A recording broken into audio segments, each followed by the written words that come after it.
Shabbat Shalom, bienvenidos a un nuevo estudio, un comentario de la Parashat Tzav, Manda, que está, cierto, en el libro de Vayikra, capítulo 6, 1 en la Biblia hebrea y el 8 en las Biblias cristianas, cierto, basada en la Septuaginta, al 8:36.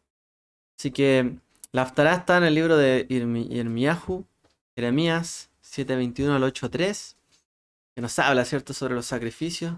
El Brit Hadashah leemos en Mateo 9:13 al 25 en esta oportunidad. Aquí todos juntos. Entonces, em, tenemos, cierto, nuestro comentario de la semana, nuestra Parashat Ashavua. Vamos a hablar sobre un poquito, a grandes rasgos, los sacrificios, nuestro significado profético, obviamente, en el sacrificio de nuestro amado Redentor, Yeshua, y un poco sobre la naturaleza de los sacrificios hacia el final. La idea es que entendamos una visión un poco más general de qué significaban los sacrificios y por qué era necesario. O sea, por qué leemos que en Levítico se establecen los sacrificios y luego leemos en Jeremías, yo no les pedí sacrificio. ¿Hay alguna explicación para eso?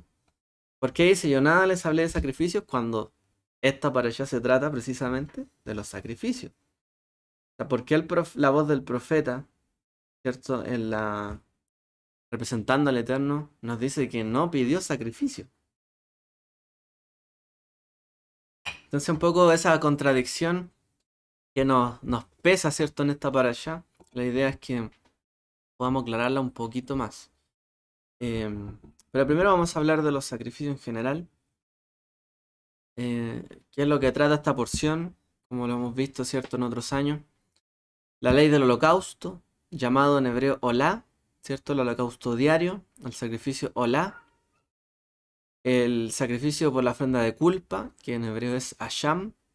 La ofrenda por el pecado, que es Hatat, y cierto, en la porción anterior estuvimos hablando de esta. La ley también de la ofrenda vegetal, que era el Minjá, o el de la tarde. Y también el sacrificio de paz, que se llama Shelamim. La ofrenda de acción de gracias, que era el Korban Todá, el sacrificio Todá, Todá que significa gracias en hebreo. Y luego, cierto, se nos presenta en la parashá la consagración de Aarón y sus hijos por parte de Moshe. La porción, cierto, va vamos a ver esto. En general, esto va a ser el resumen. Vamos a hablar ahora un poco sobre la parashá. Dice la escritura que el Eterno le dijo a Moshe, Tzab, manda, dice, a Aarón y a sus hijos diciendo, esta será la ley del holocausto, el Olá. Así que toda esta parashá nos va a hablar un poco en detalle. No es un detalle tan extendido, sino que en términos generales. ¿En qué consistía, cierto, las leyes de los Korbanot? Una instrucción dada para los Kohanim, para los Aarón, cierto, sus hijos y obviamente para el pueblo, pero específicamente este mandamiento es para los Kohanim, para Aarón y sus hijos en este minuto. No era que el pueblo iba a tener que hacer estas cosas, ¿cierto? Sino que era específicamente para ellas. Y les detalla en el fondo en qué momento, cómo se debían hacer y presentar para mantener un servicio, lo cual se llama en hebreo una abodá, un servicio a Dios, ¿cierto? Continuamente en el santuario. Y de hecho el propósito de el sacrificio es el servicio a Dios. Y el servicio a Dios es lo que nosotros hasta el día de hoy, ¿cierto? Le seguimos llamando así. Y nos llamamos no solo hijos de Dios, sino que siervos de Dios. Uno dice yo sirvo a Dios, ¿por qué? Porque yo le adoro a Él, yo le sirvo a Él. Como dijera Yoshua Josué, no sé qué será de ustedes, pero yo en mi casa serviremos al Señor, ¿cierto? Adonai.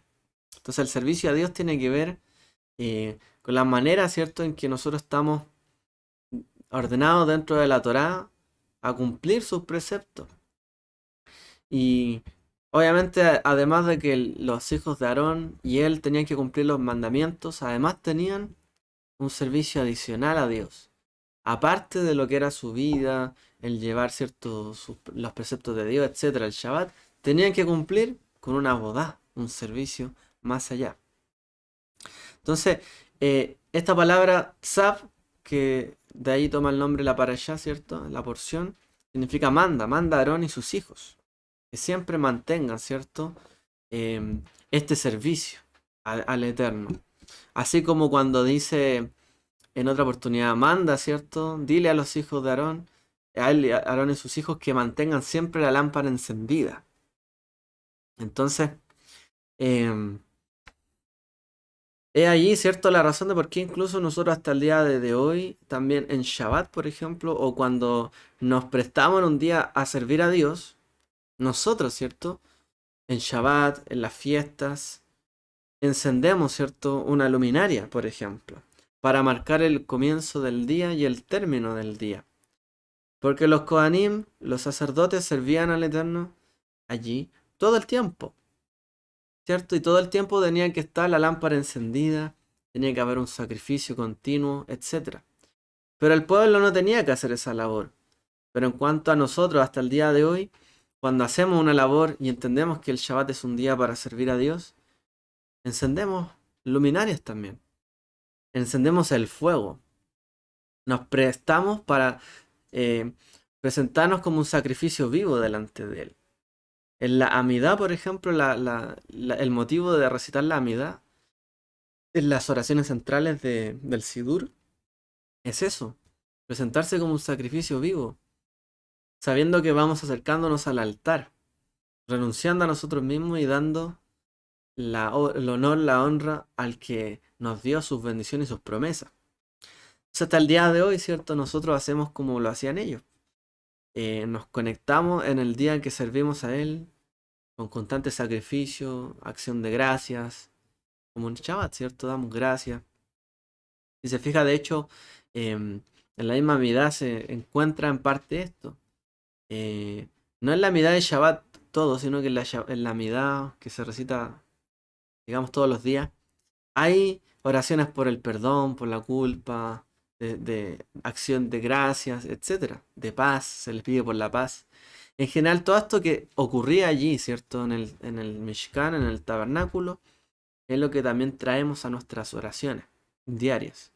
Porque nuestro servicio a Dios tiene que estar conectado no solo de una manera externa, sino también de una manera interna, ¿cierto? Y el servicio a Dios, hay un servicio a Dios que es externo y hay un servicio a Dios que es del corazón.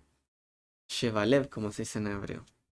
Y ese servicio a Dios todo lo podemos hacer, no solamente los Kohanim. Y de allí que nosotros también tenemos que aprenderlo y aprender las leyes de los Kohanim para nuestra vida, poder aplicarlo de manera interna, interior, ya que no hay templo, no hay Mishkan, pero sí hay un templo, una morada en nuestros corazones, donde Dios reside, ¿no? Como dice la Escritura, ¿no saben ustedes que son un templo vivo, un templo de Dios? Se refiere, ¿cierto?, a los creyentes, como un templo de Dios. Entonces, bueno, a los sacerdotes se les da todo lo que son los sacrificios, todo lo que es el servicio en representación de todo Israel. Y hasta el día de hoy, ¿cierto? Esto se suele hacer en la Bate Knesiot, en las sinagogas, em, con el servicio, con las oraciones que se dicen una en la mañana, que en la tarde, que en la noche, sea acción de gracia, etcétera. Y se va replicando esto y es lo que nosotros también vivimos, ¿cierto? Cada Shabbat. Ahora, no solamente nos ayuda a comprender los korbanot, los sacrificios, lo que fue el servicio a Dios en ese momento, lo que es hoy día, sino también el sacrificio de nuestro amado Mesías y Redentor, Yeshua. Dice, en referencia, por ejemplo, al Corbán Olá. Olá, que es el sacrificio, el llamado holocausto, una ofrenda quemada. Dice que ofrezca, ¿cierto?, un varón sin defecto de su propia voluntad, él la ofrecerá en la puerta de la tienda de reunión, dice la Torá. Es una ofrenda voluntaria que debe ser quemada por completo. Debía ser totalmente consumida. Nada de ella, de esta ofrenda, se podía consumir, o sea, comer, ¿ya? En realidad cuando nosotros, por cierto, cuando decimos que era consumida, es porque en hebreo también pasa esto. Que literalmente aparece como que Dios se come las ofrendas. Pero no dice se consume, como si se extinguiera. Pero hay parte donde la escritura sí dijera como que Dios se comiera eso. Y para nosotros utilizamos como los mismos términos que se usarían en hebreo, consumir. Consumir es comer, pero a la vez lo decimos como extinguir. Se consumió, ¿cierto? Bueno, la ofrenda viene de acá, del hebreo en realidad, esa misma terminología. Un paréntesis. Entonces, se ofrecía, ¿cierto? Un animal, un macho sin defecto. Y si alguien no podía ofrecer un becerro, por ejemplo, se ofrecía algún carnero o una cabra. Y la persona colocaba sus manos, ¿cierto?, sobre este animal y obviamente hacía este sacrificio. De alguna manera, este sacrificio diario nos ayuda a entender que eso, diariamente pecamos, erramos, hay culpa, hay también agradecimiento diariamente. Sabemos de que todos los días es como una resurrección. Despertamos del sueño de la muerte casi. De hecho, eso pasa, ¿no? Uno entra en un estado que podría no despertar, pero ahí despertamos.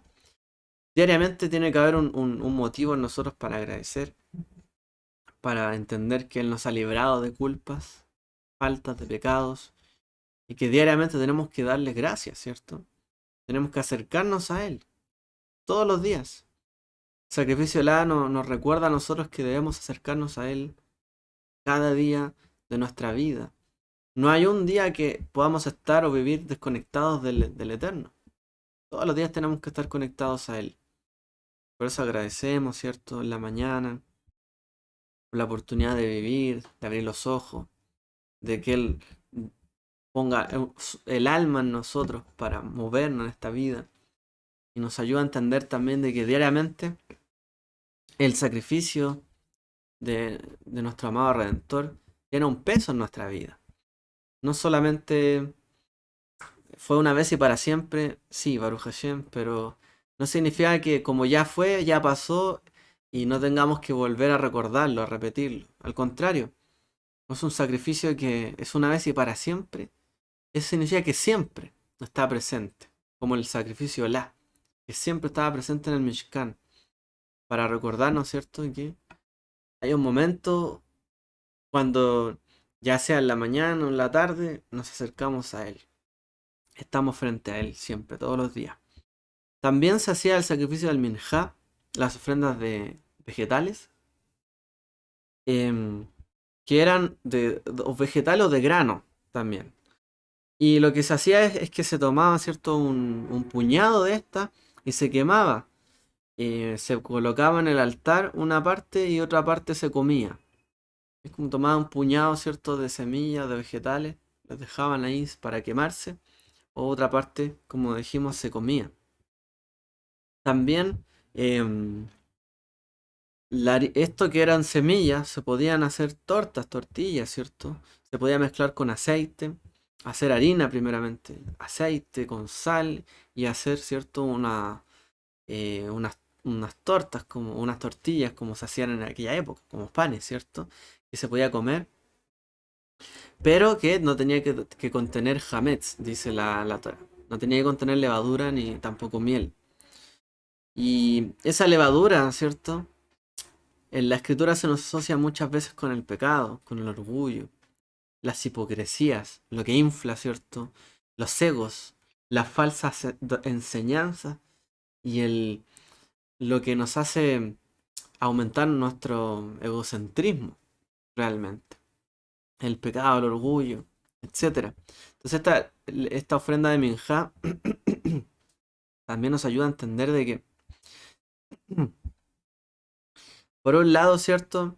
Podemos comer diariamente, continuamente, ofrecer algo al Eterno, pero también hay otra parte que tenemos que tener cuidado. ¿En qué sentido? En que muchas veces lo que pretendemos querer ofrecer a Dios no es apto para ser comido. Muchas veces lo que creemos que son nuestros talentos, nuestros dones, porque podríamos decir que el don de un árbol es su fruto, su semilla, porque eso es lo noble de lo que los demás comen. Y también a la vez nuestra semilla, nuestro fruto, ¿cierto? Nuestras ofrendas, que son nuestros talentos que los demás también pueden aprovechar de ellos, a veces no son agradables. Hay una parte, una porción que la quemamos, por así decirlo, al servicio a Dios, nuestros dones. Pero hay otra parte que es comestible, que es para compartirla, para disfrutar uno. Uno también puede disfrutar de los dones, ¿cierto? Que uno tiene. Y hay otra parte que puede ser comida por otros, ¿cierto? Y pueden disfrutar otros también de nuestros dones, nuestros talentos. Y por eso es que aquí dice que esta era sin levadura. Porque tenemos que procurar también de que lo que quemamos ante Dios, con esa misma rigurosidad, con esa misma, digamos, intención, sea también algo apto para el consumo de las demás personas. Y eso que fuera sin levadura nos recuerda a los días de Pesaj. Y la levadura nos recuerda al pecado, lo que dejamos atrás. Entonces, de alguna forma u otra, esta ofrenda, ¿cierto? Llamada el minjá, nos ayuda a comprender de que nuestra semilla también tiene que ser apta tanto para ofrecerla a Dios, como para comerla nosotros, como para que nuestro prójimo también la consuma, en la libertad, ¿cierto? En una conciencia limpia. También nos recuerda que estas tortillas se preparaban con levadura y con sal. Por una parte, ¿qué es lo que hace la sal? Conserva, ¿cierto? El alimento desde los tiempos antiguos. Los grandes caminos de la antigüedad son rutas de la sal. Incluso los animales tienen este sentido de seguir camino a donde hay sal, porque ahí se conserva el alimento. Mientras que la levadura cambia radicalmente la forma, por ejemplo, de la torta. O sea, por un lado tiene la sal que la conserva y por otro lado la levadura, ¿qué es lo que hace? La cambia totalmente. Entonces ahí también tenemos otra comparación. Por un lado, ¿cierto? Son acciones diferentes. No puede algo tener sal y tener levadura en este sentido y ser sacrificado a Dios, dice, o ser comido de esta manera. ¿Por qué? Porque son cosas diferentes. Lo que buscamos, ¿cierto? Con acercarnos a Dios es eso, que haya una conservación. Agradecer porque Él nos ha conservado, pero también de lo que Él nos ha dado, tenemos, ¿cierto? Que mantenerlo, conservarlo. A veces cuando intentamos inflar lo que somos, lo que tenemos, menospreciando lo que realmente tenemos y realmente somos, caemos en ese orgullo, en esa hipocresía en la vida. Tenemos que saber bien lo que tenemos y procurar mantenerlo. A veces queremos pretender decir que somos más de lo que somos o que tenemos más de lo que tenemos. Esto pasa muchas veces en las conversaciones. La gente a veces, cuando alguien dice que tiene mucho, los demás, como para no ser menos, tratan de a veces inventar cosas que tienen. No tienen. O a veces cuando quieren defenderse porque otros dicen que tienen tantos talentos, es que él también tiene muchos talentos. Tenemos que procurar mantener, conservar lo que Dios nos ha dado. Esa es nuestra misión. Y de allí podemos incrementarlo, ¿cierto? A lo mejor el día de mañana nuestra ofrenda puede ser mayor. Pero no así, no podemos permitir que esa ofrenda, que es lo que Dios nos ha dado en nuestra vida, inflarlo de manera artificial. Pretender que tenemos más de lo que tenemos o ser más de lo que somos. Yeshua nos dijo, tenemos que nadie tener una concepción mayor de la que tiene, ni menor de la que tiene. Nuestros apóstoles, los discípulos de Yeshua nos enseñan lo mismo. No podemos jactarnos frente a los demás, como si tuviésemos levadura. Al contrario, tenemos que ser personas transparentes, abiertas, como cartas abiertas. Un sacrificio vivo. Y un sacrificio que sabe lo que vale. Tenemos que evitar este engaño. Y frente a Dios no podemos. Todo se debe consumir. Todo lo que somos queda expuesto ante Él. Por mucho que tenga, que le pongamos un poquito de levadura, a lo mejor a la ofrenda, se consume igual. Somos lo mismo ante Él. sea, usted puede ver un pan gigante de 10 kilos y al lado un pan de 100 gramos, lo pone al fuego y se consume igual. Y no queda nada de ello. Así también pasa con nuestra vida, con nuestros dones y quiénes somos nosotros. Entonces, em, tenemos que llevarlo, compararlo a nuestra vida, este sacrificio también. Por ejemplo, hay una historia en la Torá donde Caín y Hebel, ¿cierto? Caín y Abel, Caín y Hebel, ellos ofrecen sacrificios diferentes. Por ejemplo, Hebel ofrece, o Abel ofrece un sacrificio de minjá. En cambio, ellos ofrecieron minjá y no un olá. O sea, ellos, ¿a qué me refiero? De nuevo. Ellos ofrecieron sacrificios de minjá, una ofrenda que ellos también iban a comer, ¿cierto? Disfrutar de ella. Y no un olá, algo que se consumía eh, como constantemente.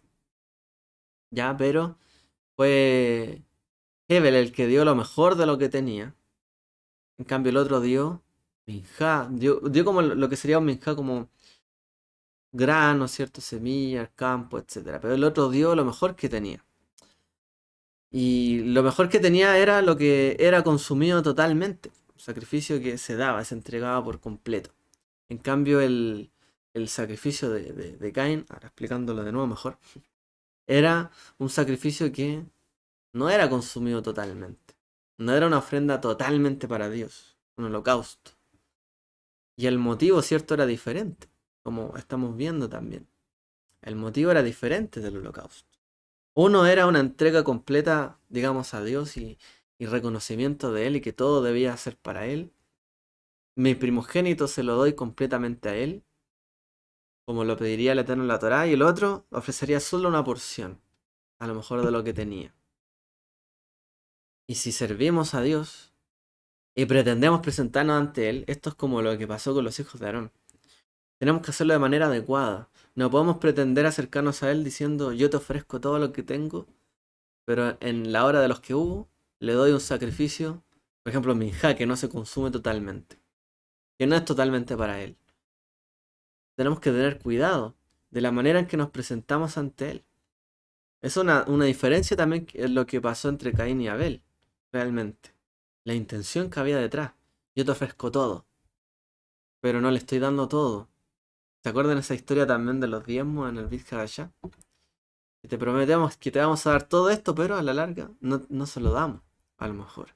Y ahí están los problemas también. Porque el Eterno a veces mira de una manera no apreciable nuestro sacrificio. A veces decimos el Shabbat, que aquí, que guardar esto y esto otro, pero en el momento no lo cumplimos. Entonces, ojo ahí, porque a veces queremos pretender ofrecer un sacrificio a Dios o ofrecer un servicio a Dios que no es el que realmente estamos cumpliendo. Entonces, hay algo que es importante y es que los sacerdotes debían distinguir la abodá, qué tipo de servicio a Dios se ofrecía y qué debía realizarse. Y nosotros también tenemos que entender bien esto, porque a veces el Eterno nos pide algo específico, no otra cosa. A veces una persona puede pretender creer es que el Eterno quiere que le dé todo lo que tengo y le da todo, pero a lo mejor después los demás de su familia a lo mejor dicen, bueno, ¿y qué hay para mí? Y a lo mejor no es lo que el Eterno está pidiendo en ese momento, pero sí quiere que le ofrezcamos una ofrenda agradable, como era el minjá, pero que también comamos nosotros y los demás. A lo mejor esto lo podemos comparar no solo con lo material, sino con nuestros talentos, nuestros dones. Tenemos que convertirnos como en rey, como en un reino de reyes y sacerdotes, en personas que sepan distinguir, como le dice el libro de Ezequiel, distinguir entre el bien y el mal, entre lo santo y lo profano, dice. Ya es cierto, como dice el profeta, que distingan entre estas cosas. Y nuestro propósito también, al estudiar la Torá, los korbanot, los sacrificios, es que aprendamos a distinguir entre lo que está bien, lo que está mal, lo que es santo, lo que es profano, lo que es una ofrenda de un tipo y lo que es una ofrenda de otro tipo. A veces en las festividades, por ejemplo, hay muchos tipos de ofrendas y sacrificios que se realizan. La pregunta es, ¿qué es lo que él está pidiendo? En Pesaj es evidente, ¿no? El sacrificio se comía. No solo se quedaba ahí, digamos, en el altar que se consumía algo, sino que se comía. Entonces todos tenemos que involucrarnos. Y hay mitzvot o mandamientos específicos. Pero hay otros momentos donde no. Por ejemplo, no sé, con Sukkot habían sacrificios, pero no es que se comían directamente, a lo mejor los que se hacían ahí, eh, esos 70, ¿cierto? Que se hacían diariamente, iban sumando hasta llegar a 70. No es lo mismo. Una cosa que el Eterno pide en un momento a lo que pide en otro momento. No todas las fiestas son pesas. No todas las fiestas representan lo mismo. Entonces, una de las cosas que nos ayudan a estudiar, a comprender cuando estudiamos estos pasajes es eso, a entender un sacrificio de otro sacrificio. Una persona podría en su vida cometer un error, por ejemplo, pensar de que siempre el sacrificio que hizo por otros le va, le va a poder traer un beneficio, siempre. Porque yo siempre me sacrifiqué por él, entonces siempre voy a tener algo que él me debe, por ejemplo. Pero a lo mejor no nos va a funcionar de esa manera. Porque lo que nosotros, un sacrificio puede servir para algo, para gratitud, para agradecimiento, a lo mejor, o como una deuda.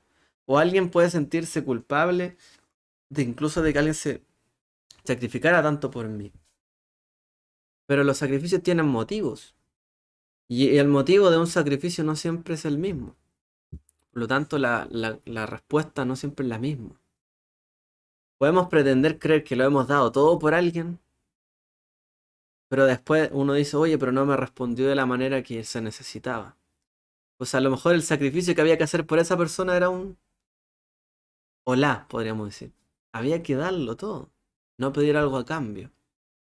Y a veces uno da, pero también quiere disfrutar de ellos, de ese sacrificio que tienen. Por ejemplo, cuando los padres dan por los hijos. También después quieren disfrutar, ¿cierto? De sus hijos, cómo les va bien, a lo mejor los nietos, etcétera. No es que un padre va, entrega todo, se va y no le interesa nada. Como si fuera un sacrificio, ahí está, les doy dinero y me voy. Hay diferentes objetivos en nuestra vida, por lo que luchamos y por lo que tenemos que entregar. Nuevamente, los sacrificios nos ayudan a entender esa naturaleza. Para ser bien aceptados, para hacer lo correcto. Entonces dice la Torá, si haces lo correcto no serás bien aceptado, pero si no haces lo correcto el pecado está golpeando, agazapado a la puerta. Y tú tienes que, dice, controlarlo, dominarlo. A veces pasa que necesitamos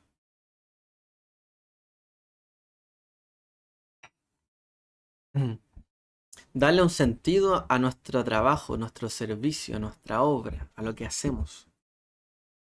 Y a la puerta está llamando a lo mejor la oportunidad.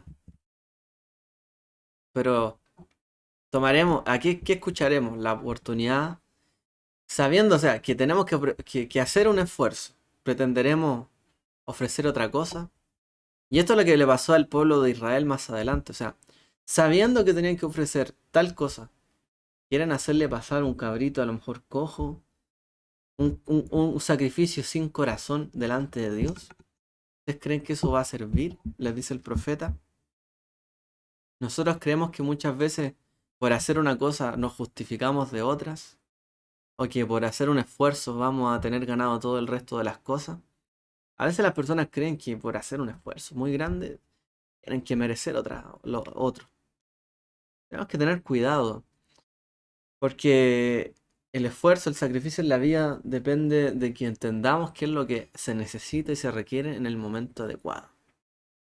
Como un buen sacerdote, saber los tiempos, saber lo que se debe hacer en cada momento. Tenemos que entender que no todo nuestro esfuerzo siempre tiene que ser igual.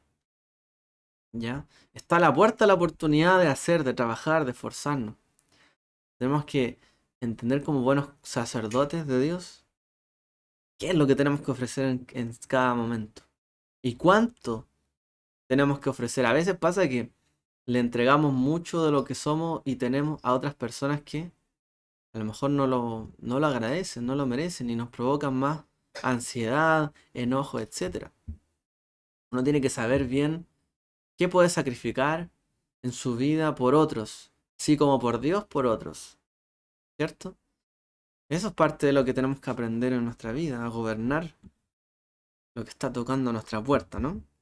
Hay otro sacrificio que se llama Shelamim, que es de paz, que era la ofrenda voluntaria, ¿cierto? Por uno sentirse que estaba pleno, que tenía bondad en su vida y quería agradecer al Eterno, agradecerle a su nombre, ¿cierto? Así como lo hizo los patriarcas también.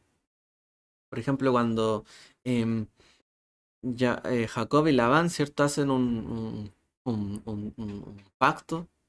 Ellos precisamente hacen un shelamim, dice la historia, dice la Torah. Ellos dan una acción de gracias porque llegaron a un acuerdo, ambos están bien, ok, ahora sigamos bien. Entonces eso es como un pacto de paz, el shelamim. Es similar al holocausto, eh, pero los animales que eran aceptables eran solo los animales, ¿no? Las aves, por ejemplo. Y no eran completamente quemadas, sino que se colocaban grandes porciones del animal, pero de grasas y cosas internas. Como, digamos, como lo más sabroso, lo más degustable, ¿cierto? Sabroso del animal. Em, una parte también era comida por los Kohanim, por los sacerdotes, cuando ofrecían este sacrificio.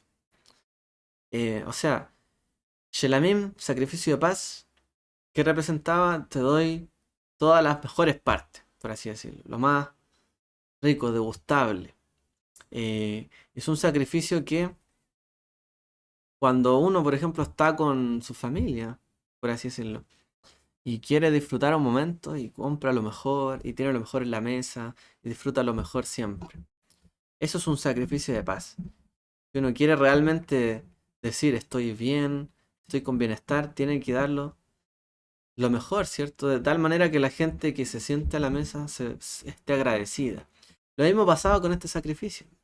La gente se sentía agradecida, queda lo mejor para ahí, pero también nosotros como el Cohen come otra parte. Y lo hago porque estoy agradecido, tengo gratitud realmente, tengo bienestar. De esa manera también nosotros en nuestra vida tenemos que aprender que a veces lo que pide un sacrificio, a veces esto pasa con lo que se sabe, ¿cierto?, de las parejas. A veces lo que se necesita no es que el uno al otro se sientan culpables, que uno cometió errores, o que uno tiene que darlo todo y el otro nada. No, a veces hay que dar shelamim, ¿no? Sacrificio de paz, los unos con los otros. Disfrutar del bien que tienen juntos, compartirlo, estar en la mesa, ¿cierto? Y dar lo mejor de sí el uno al otro. Un sacrificio de paz. Cuando hay una sensación de ser mutuo algo. Y que realmente hay un agradecimiento. Eso también tenemos que aprender a... hay momentos de hacerlo. Hay gente que no lo hace. Uno lo dice como algo normal, pero hay gente que le cuesta hacer esto. A veces hay gente que no quiere entregar lo mejor que tiene. No quiere compartir lo que tiene con los demás. O no le hace sentir a los demás que está agradecido de su vida, de lo que Dios ha hecho con nosotros. No quiere que los demás se sientan así. Es un error. Es un error siempre apelar a lo mejor a otros sentimientos. Hay sacrificios de paz también en nuestra vida y tenemos que aprenderlo. Está también el sacrificio de Hatat, y es por el pecado que lo hablamos, de hecho, mucho más detalle la semana pasada, que es por los pecados que no eran intencionales, ¿cierto? Que eran sin habernos dado cuenta. Que lo que em, el digamos, ¿cómo explicar esto? Bueno, obviamente mayor responsabilidad había si se cometía un error. Entre mayor el cargo que tenía la persona, el mismo error tiene más peso, ¿cierto? O sea, un novato, alguien nuevo en algo, podría equivocarse en una cosa, sí, pero alguien que ya tiene su tiempo, a lo mejor no fue su intención, pero se equivocó, tiene un mayor peso. Esto es algo que hay que entender también. A veces uno no puede juzgar a las personas de la misma forma.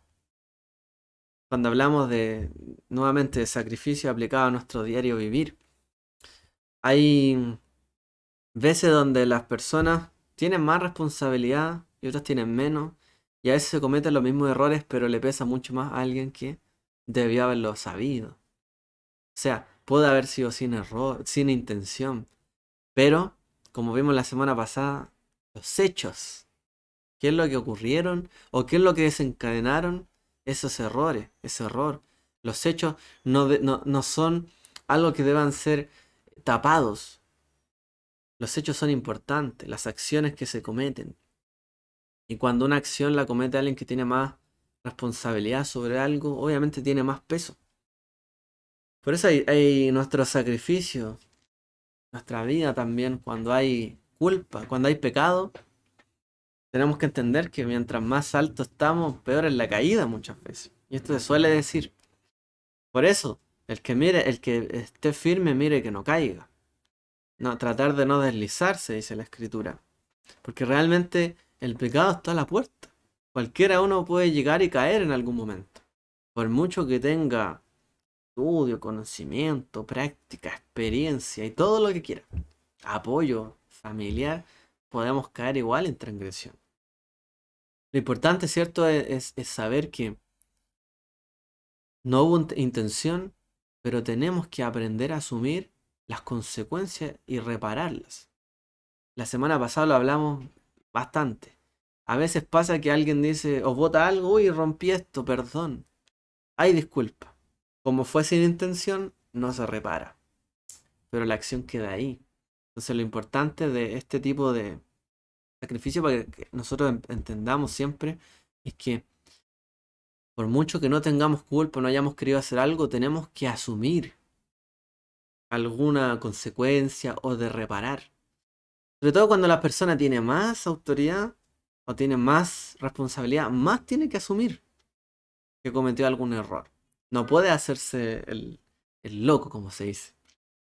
Porque si no, la gente lo mira mal. Con los padres pasa lo mismo a veces.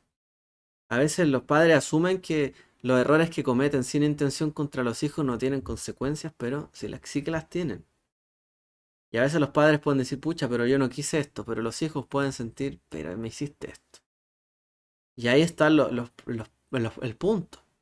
Por eso es importante que en la familia siempre haya rectificación, reparación, hablar a lo mejor algunas cosas, reponerlas, trabajarlas, para que realmente no hayan rencores, sino que haya perdón realmente y uno pueda llegar a comprender al otro. Porque al final el pecado, lo que nos aleja el pecado es de la comprensión del uno del otro. Como la otra persona asume que fue sin intención, fue sin intención. Y uno dice, pero ¿cómo esta persona puede haber hecho tal cosa y decir que fue sin intención? El pecado nos ayuda a alejarnos unos de otros. No nos logramos entender. Por eso es que cuando hay cosas así, que uno dice fue sin intención, uno tiene que, de todas maneras, esforzarse en hacerle entender al otro, mira, de verdad fue sin intención, pero podemos solucionarlo, hagamos esto, esto, otro.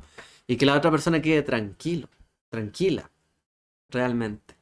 Porque si no, se siguen perpetuando las distancias. Por eso es que el pecado nos aleja de Dios. Lo vimos, ¿cierto? Y si quieres saber más de ese sacrificio, puedes ver el comentario de la semana pasada. Que fue de Vallecra, si no me equivoco, ¿cierto? De Vallecra. Vallecra, ahí. Ahí está. Otro sacrificio, nos quedan pocos. Es el de Asham. El de Asham nos habla de la ofrenda por la culpa. Eso significa Asham, la culpa. Era digamos, em, por ejemplo, ¿por qué se ofrecía esto? Por usar de manera involuntaria, por ejemplo, alguna propiedad del santuario para usarlo de manera personal, en el caso de los sacerdotes. O sea, usé algo que era dedicado, era santo, pero lo usé en algo profano. Em, También era cuando uno no estaba seguro de haber cometido o no un pecado. También podía ofrecer un sacrificio de Hashem. O sea, yo no estoy seguro si eso estuvo bien o estuvo mal. Fue algo, un pecado o no, no lo sé, pero siento algo de culpa de que podría haber hecho un error. Se ofrece un sacrificio de Hashem. Eh, por ejemplo, también cuando alguien mentía bajo juramento, cuando alguien defraudaba a una persona con algo que se encontró, se quedó con algo de otra persona o no devolvió lo pedido. Un sacrificio de Hashem, la culpa. Bueno, eso. En la Torá, la persona que no devolvía lo prestado debía sentir culpa. Y tenía que ofrecer un sacrificio por la culpa. Porque por mucho que alguien dijera, bueno, ya te pedí, no te puedo devolver, hay que sentir algo de culpa. No podemos ser personas descaradas, ¿no? Los unos con los otros. Para tratar los unos con los otros. Entonces, hay que tratar de entender que a veces cometemos errores y no nos damos cuenta. A veces cometemos pecados y no sabemos. Y el hecho de que sospechemos algo debe significar de que en nuestra vida tomemos acción, un sacrificio, una acción. Yo creo que a lo mejor esto lo hice mal. Puedo dejarlo tal cual está, pero a veces uno puede decidir, voy a enmendarlo.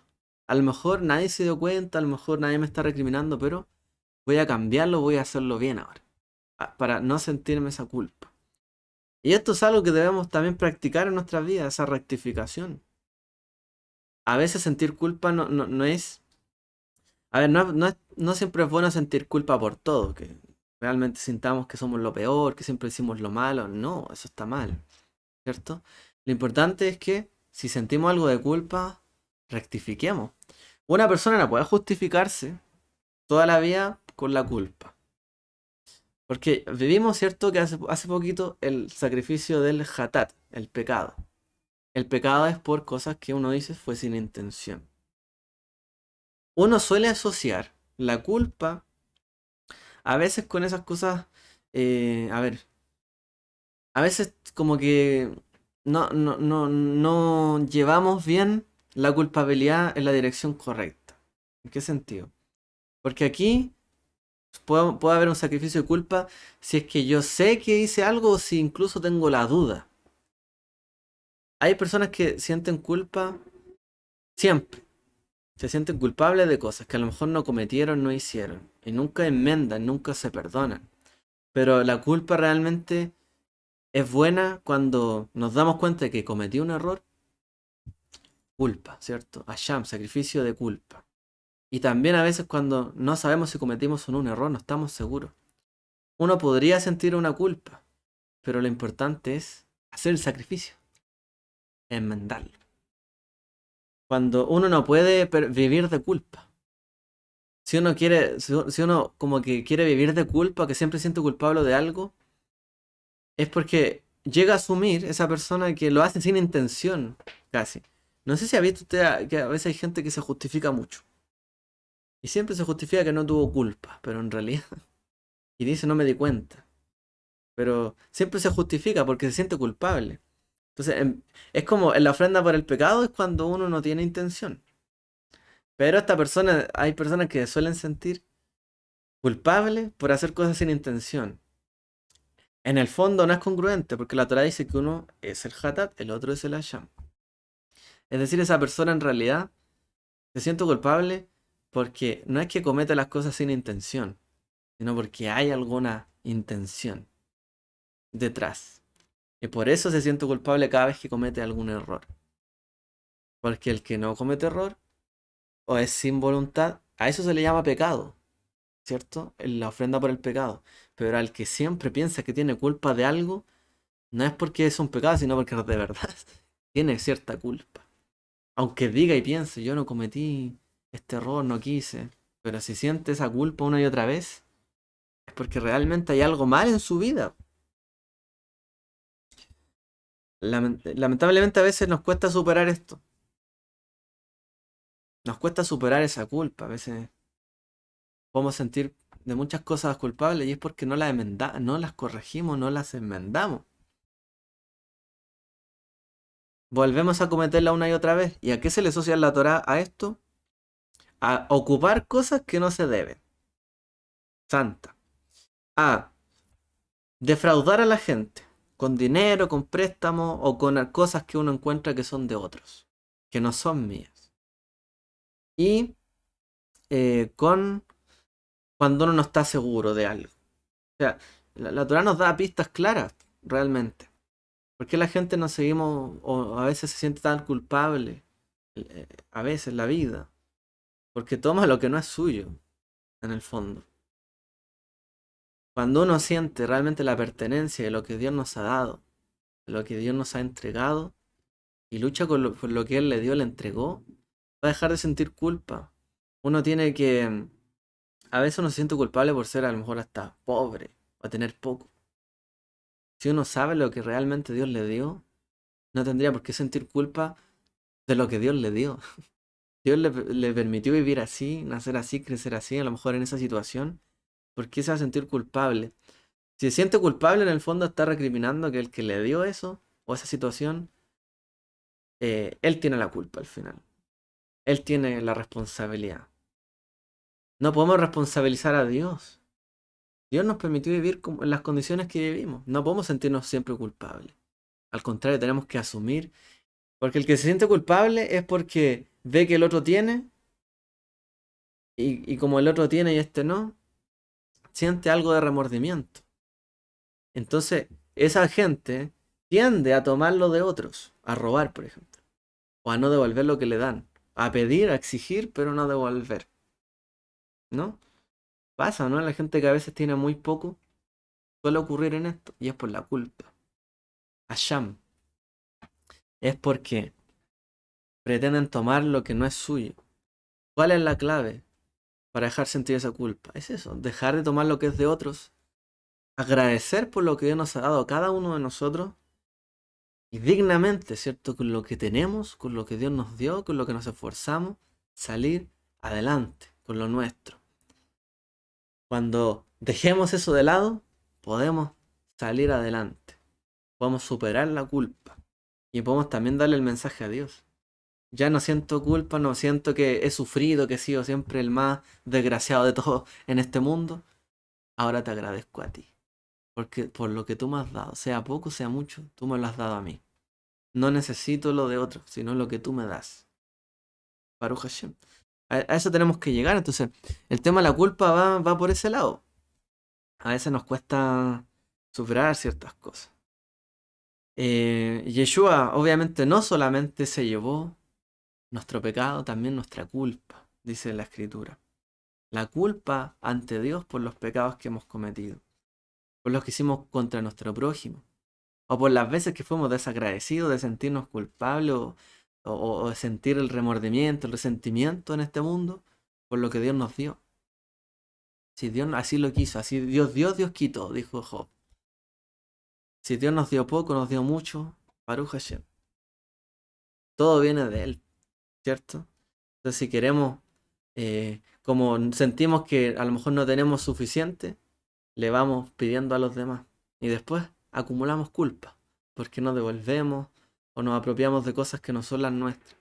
Entonces es importante tener clara una identidad en Dios y saber qué tipo de acción, sacrificio tenemos que hacer en la vida.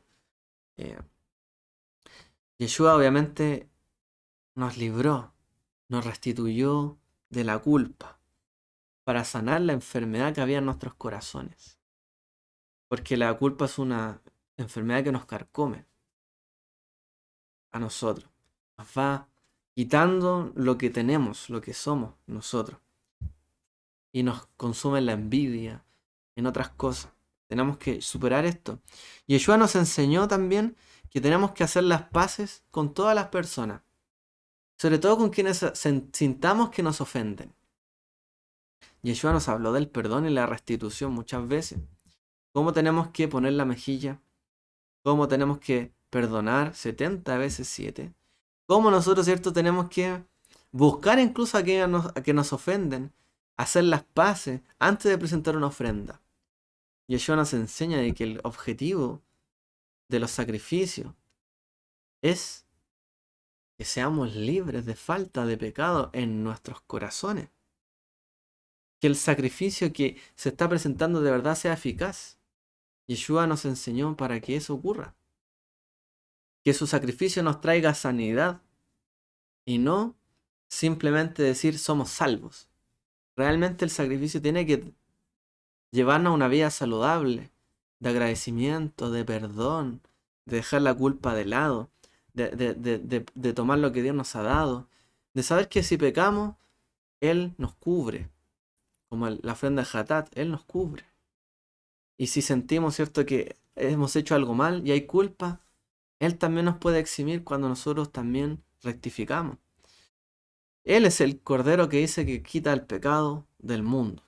En este sentido, Él es como un Cordero Hatat y Asham, como lo hemos revisado, ¿cierto?, en este día. Él fue entregado por nuestros pecados, dice, y resucitó para que fuéramos justificados, para que superásemos todas estas cosas. Entonces, los sacrificios son un símbolo, un reflejo de nuestra vida. Un reflejo de lo que tenemos que, nosotros, cómo tenemos que conducirnos. Pero es importante, nuevamente, aprender. El Eterno dice, a través de los profetas, yo nada les pedí, mira, leamos unos versos. Yo no hablé a vuestros padres ni les ordené nada en cuanto a holocausto y sacrificio, el día que los saqué de la tierra de Egipto, sino que esto es lo que les mandé, diciendo, escuchad mi voz, obedecedme, y seré vuestro Dios. Vosotros seréis mi pueblo, y andaréis en todo mi camino, para que yo os envíe, todo camino para que yo os envíe y les vaya bien. El profeta Amós dijo, yo aborrezco, desprecio sus fiestas, ya no aguanto más sus asambleas. Aunque me traigan holocaustos y ofrendas de cereal, no los aceptaré. Aunque traigan ofrendas de paz selectas, no las tendré en cuenta. Pero que sea la justicia la que fluya como río y que la rectitud como un arroyo que nunca falla. Y aquí también dice el profeta Isaías, la multitud de sus sacrificios, ¿qué son para mí? Dice el Señor. Tengo más que suficiente de ofrendas quemadas. Dejen de traer cosas sin sentido. Vuestra incienso es como abominación. En vez de eso, límpiense. Quiten sus obras malas, malvadas de mi vista. Dejen de hacer el mal y aprendan a hacer el bien. Buscar la justicia. Ayudar a los oprimidos y defender la causa del huérfano. Defiende el caso de la viuda, dice Isaías. O sea, en otras palabras, si los sacrificios no nos hablan de cómo tenemos que cambiar nosotros, cómo nosotros tenemos que cambiar cómo procedemos con el prójimo, como una persona que siempre se siente que siempre le fallaron a él, que siempre le deben algo, jamás va a ayudar a otros. Jamás va a ayudar al pobre, a la viuda, al huérfano. Si alguien cree que siempre hicieron injusticia con él, le va a ser muy difícil hacer justicia con otros. Si alguien piensa que siempre lo han manchado en la vida, va a ser difícil que él se limpie y que ayude a limpiar a otros. El propósito de los sacrificios es que podamos gradualmente entender la voluntad de Dios en nuestra vida. Porque realmente uno dice, ¿cómo Dios dice, no me traigan más sacrificios y a la vez dijo, tráiganme sacrificios y hagan esto? Porque Dios quiere que gradualmente entendamos también. Los israelitas, según lo que explica Maimónides, nunca conocieron otro sistema de adoración sino el de sacrificio, como lo hacían todos los pueblos. Por lo tanto, Dios les dio sacrificio. No porque fuera el fin, el que fuera los sacrificios, lo que nos ayudara a relacionarnos con Dios, sino que fue un medio. Y el medio no siempre es lo final. El propósito final es conocer a Dios, acercarnos a Él. Acercarnos a Él. Los profetas siempre hablaron contra dos cosas.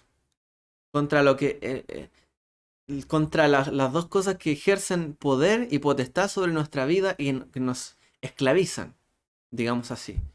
Y que no nos permiten servirle con libertad. Una es, siempre alegaron contra los reyes, los líderes, los políticos, y siempre los profetas hablaron en contra de los gobernantes, que angustiaban y oprimían a la gente, y también hablaron en contra del sacerdocio, muchas veces.